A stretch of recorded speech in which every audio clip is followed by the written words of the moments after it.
Bu şeiri Ağcabədi rayonunun Boyat kəndindən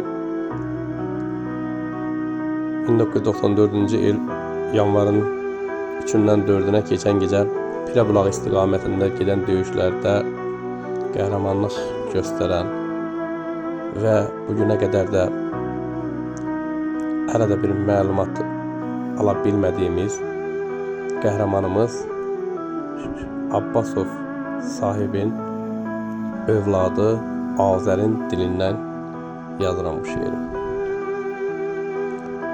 Sorsam məndən niyə dərdli gəzirəm? Atamsız qalandan belə dərdliyəm. Ziyarət etməyə məzar gəzirəm. Atamsız qalandan belə dərdliyəm. Atamın həsrəti qəlbimdə qaldı.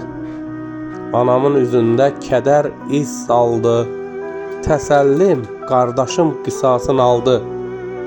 Atamsız qalandan belə dərdliyəm. Cavankən qocaldım, belim büküldü. Hər gecə gözümdən selim töküldü. Ömür sarayıma zülüm hörüldü. Atamsız qalandan belə dərdliyəm.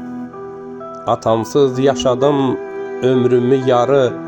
Qəbul edəmirəm qanlı yanvarı. Kaş qardaş olaydı məzarı barı. Atamsız qalandan belə dərdliyəm. Yanvarda gözlərim dikilir yola. Ümidlə baxıram mən sağa sola. Atasız günlərim atalı ola. Atasız qalandan belə dərdliyəm. Şəhidlik zirvəsi şərəfli yoldu. Dərdimi danışdım, gözlərim doldu. Dönməzim bu şeiri təsəlli oldu. Atasız qalandan belə dərdliyəm. Atasız qalandan belə dərdliyəm. Allah bütün şəhidlərimizin ruhunu şad eləsin.